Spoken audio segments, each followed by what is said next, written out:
makes friends and enemies in the garden outside of their house, and where we just left off was that he fought and killed a cobra who was planning on sneaking into the house, killing Rikki Tikki's friend, a young boy, and his mother and father who also lived in the house. He fought the snake, and the man of the house came in, helped him finish the job, and he curled up in bed with the boy and cleaned his fur and was just generally exhausted. Anyway,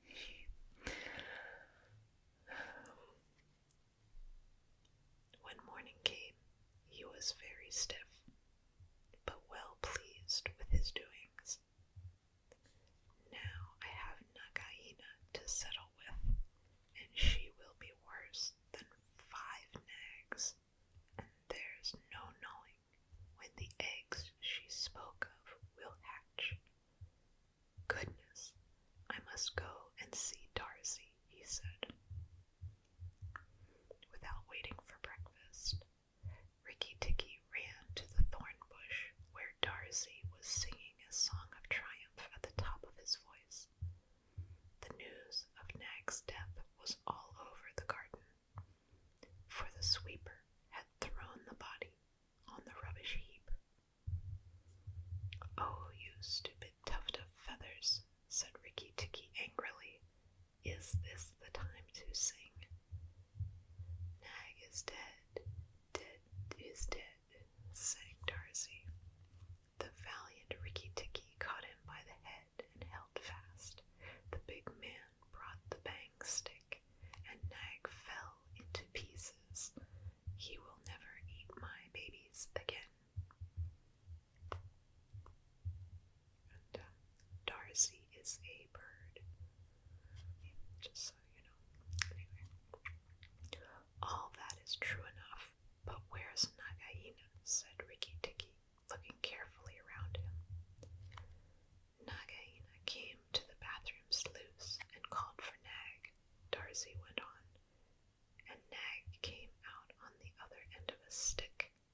The sweeper picked him up on the end of a stick and threw him upon the rubbish heap. Let us sing about the great red-eyed Rikki Tikki, and Darcy filled his throat and sang. "If I could get up to your nest, I would roll your babies out," said Rikki Tikki. "You don't know when to do the right thing at the right time. You are safe enough in your nest, but it's war for me down here. Stop singing, Darcy." "For the great and beautiful Rikki Tikki's sake, I will stop," said Darcy. "What is it, O killer of the terrible Nag? Where is Nagaina for the 3rd time? On the rubbish heap by the stables, mourning for Nag. Great is Rikki Tikki with the white teeth." "Oh, bother my white teeth. Have you ever heard where she keeps her eggs?" "In the melon bed, on the end nearest the wall, where the sun strikes nearly all day. She hid them there weeks ago." "And you never thought it worthwhile to tell me? The end nearest the wall, you say? Rikki Tikki, you are not going to eat her eggs." "Not exactly, Darcy, no. If you have a grain of sense, you will fly off to the stables and pretend that your wing is broken, and let Nagaina chase you away to this bush. I must get to the melon bed, and if I went there now, she would see me." Darcy was a feather-brained little fellow who could never hold more than one idea at a time in his head, and just because he knew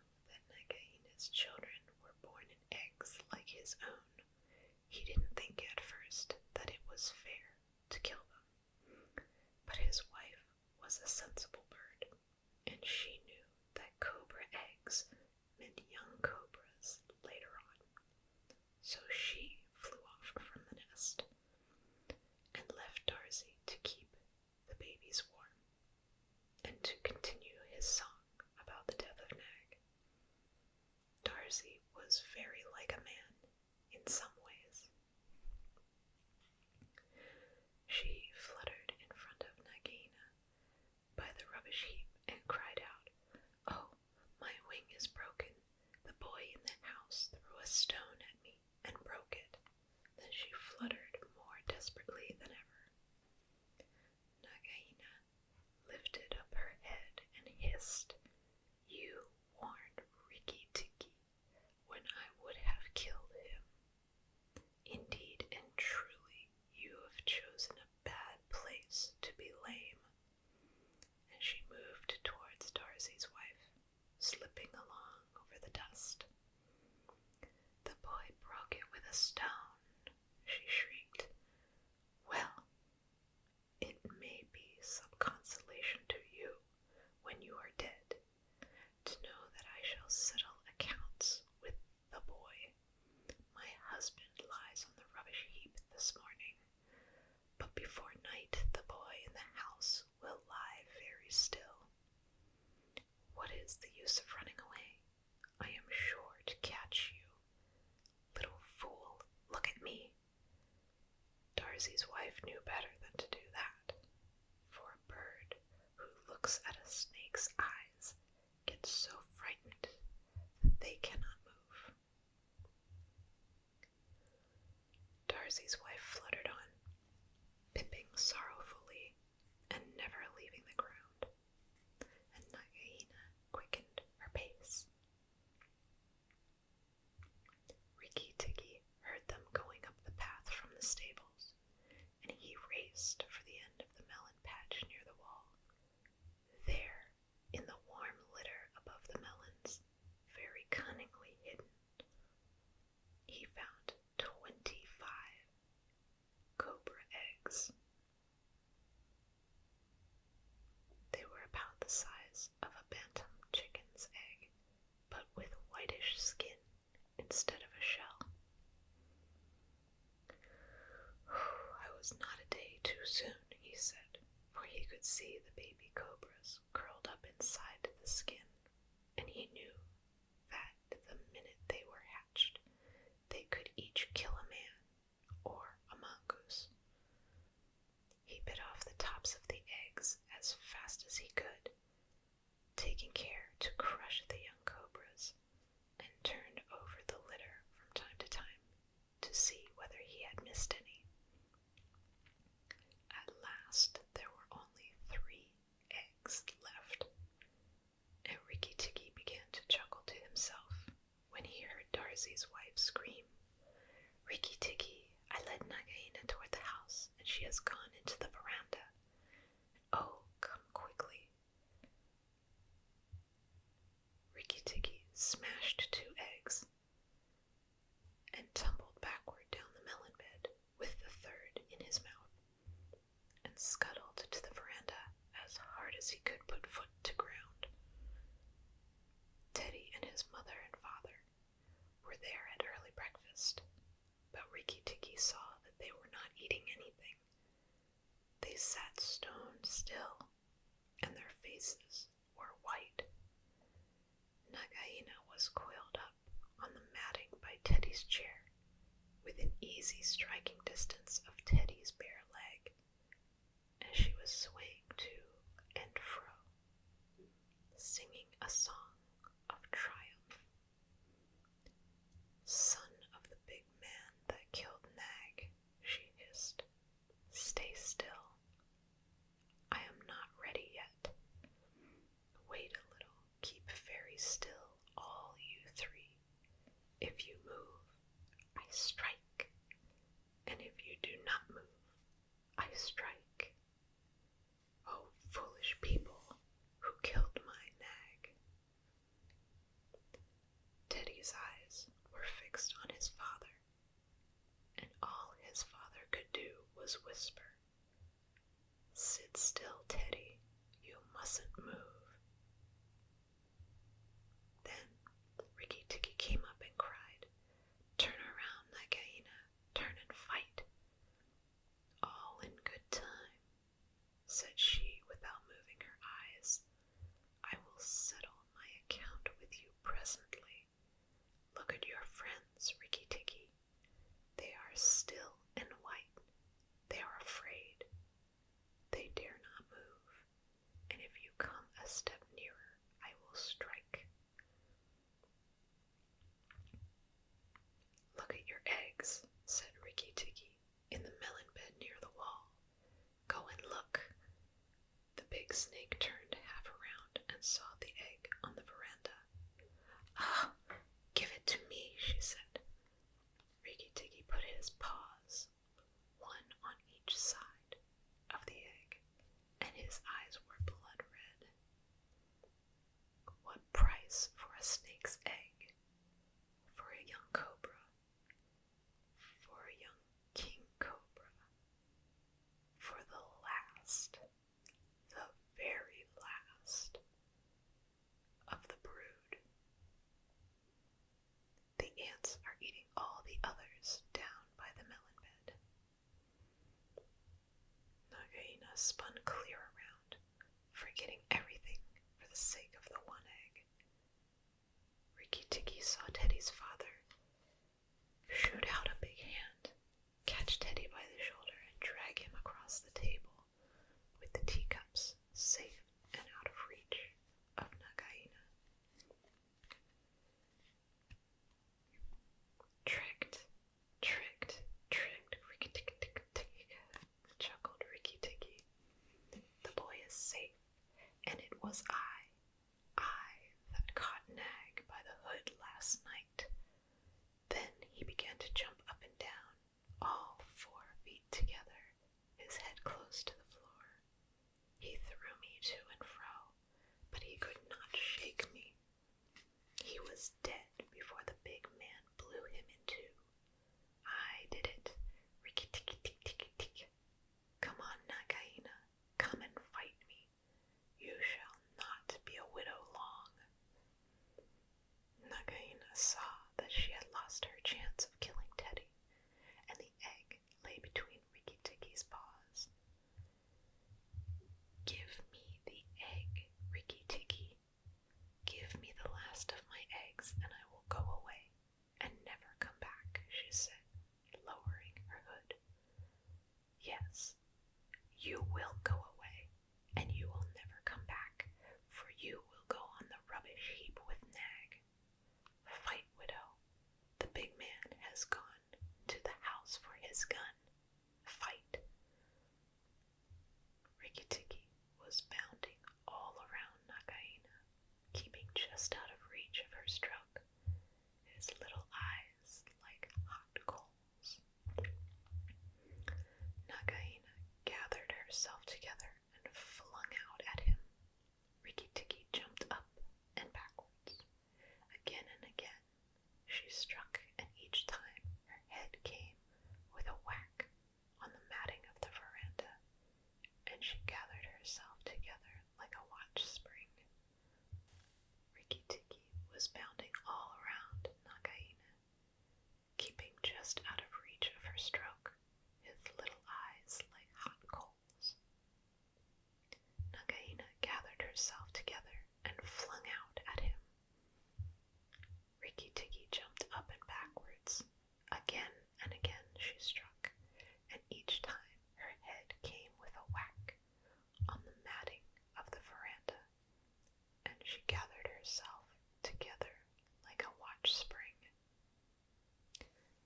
Then Rikki Tikki danced in a circle to get behind her, and Nagaina spun around to keep her head to his head, so that the rustle of her tail on the matting sounded like dry leaves blowing along in the wind. He had forgotten the egg. It still lay on the veranda, and Nagaina came nearer and nearer to it, until at last, while Rikki Tikki was drawing breath, she caught it in her mouth, turned to the veranda steps, and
was dark in there, and Rikki Tikki never knew when it might open out and give Nagaina room to turn around and strike him.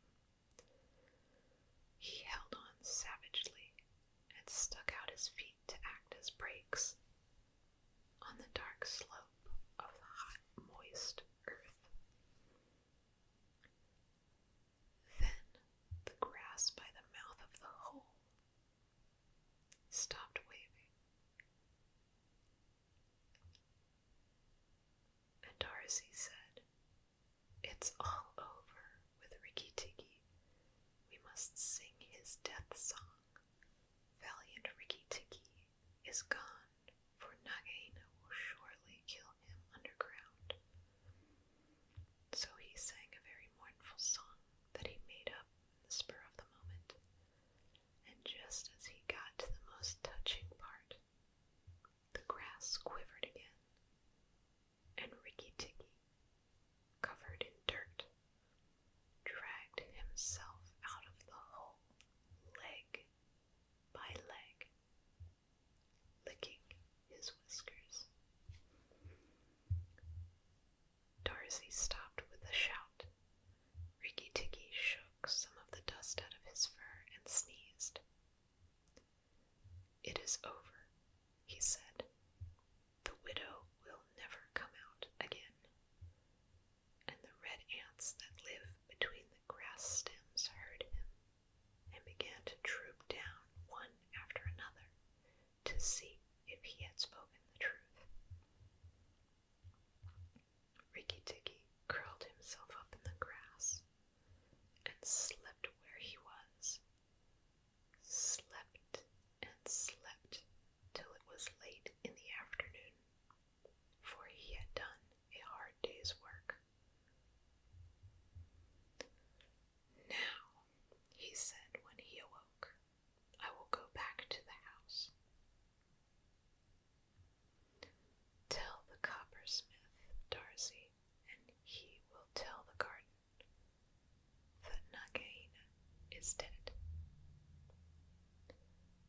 The coppersmith is a bird who makes a noise exactly like the beating of a little hammer on a copper pot, and the reason he is always making it is because he is the town crier in every Indian garden and tells all the news to everybody who cares to listen. As Rikki Tikki went up the path, he heard his attention notes like a tiny dinner gong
rest of the song is lost.